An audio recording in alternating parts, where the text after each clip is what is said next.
Alright, what's going on, guys? It's Kyle here. It is the day before the 4th, the 3rd of July, 12:30 p.m. Central Standard Time, and today I want to talk about something that a lot of people are talking about, and that is Charlie Veitch.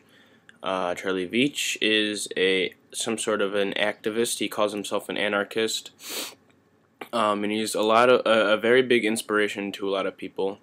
He's somewhat of an inspiration to me, but if you haven't heard, what happened was, he's a big protesting guy. He stands out, doesn't really care what people think, and speaks out in front of people to spread his message. And he's really the head of the love police, and he's all about giving hugs and spreading love to the police and all that kind of stuff. So he still sends a very positive message, but he would also be deemed a conspiracy theorist, that kind of thing. He said he went on a trip with BBC. They invited him to go to New York for a show that they're airing on September 11th, the 10-year anniversary. Some sort of conspiracy theory cover thing. I'm not sure exactly what the details are on it, but he was going to be in there, and he came back just the other day to announce that he doesn't believe in the conspiracy theories. He believes the real story, which I find very interesting, as well as everyone else. Okay, and I want to relate this to a video I made on my own channel. A couple of them. One of them was called "Don't Trust Anyone," and I guess that's really the main one. Not necessarily about Charlie Veitch. I think that we have to treat everyone equally when it comes to learning truth, because although we think we know truth more than any other people, we also have to try to understand what other people believe, because what if Charlie Veitch is onto something? And personally, I don't think he is. Okay, so Charlie Veitch comes out and he says all these things, I believe the real story. I'm not one to really argue about 9/11 anymore. I'm kind of over that kind of thing. I kind of argue around 9/11 as far as the Illuminati and cults and all that kind of stuff, and that make you really think, oh, 9/11 has to have been an inside job. You don't have to look at, Building 7, all that kind of stuff.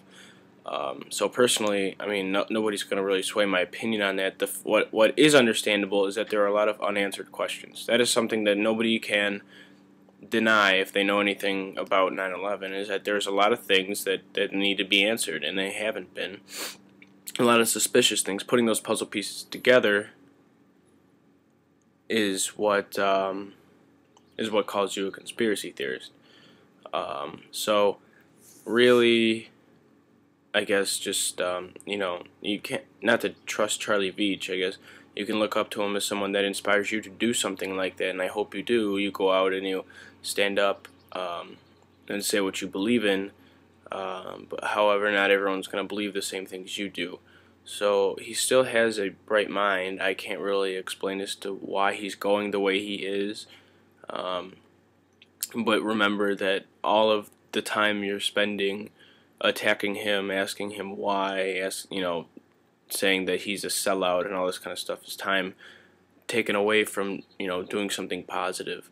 So as hard as it is not to try to figure out what's going on with Charlie Veitch and the amazing journey he says he's going on of truth, I guess I'd have a little respect for him going out on a limb and doing that. Whether he's doing it for, a lot of people are indirectly saying, oh, he's doing it for money. He's doing it for money, doing it for money. After a BBC trip, and they pay him to say, oh, I guess I'm convinced that it's the real story or something like that. I don't know. And all we can do is theorize, because that's what we do. We're conspiracy theorists. So I guess you can just theorize and think for yourself on what you believe Charlie Veitch did, but personally I don't care, because you can only, there's no reason to follow somebody. Charlie Veitch is seen as like a celebrity like Kim Kardashian or anybody else, and that's the way we look at him, and that's how we shouldn't be looking at him, because when he changes his mind, we're all getting upset that he's doing it because he's really leading us. We can't let people lead us, because you never know when they're going to lead you to the promised land or to the slaughter. Only you know what the truth is to yourself, and only you can lead yourself to a quote-unquote promised land. So I guess this is just an awakening to let you understand that you shouldn't follow anybody but yourself and what you believe in. You can listen to Charlie Veitch and see what he says and believe what he does, but when he tells you to go to the the water or the pond and drink, I wouldn't necessarily do that. Just don't trust anyone. So that's all I got for today. I'll talk to you guys soon.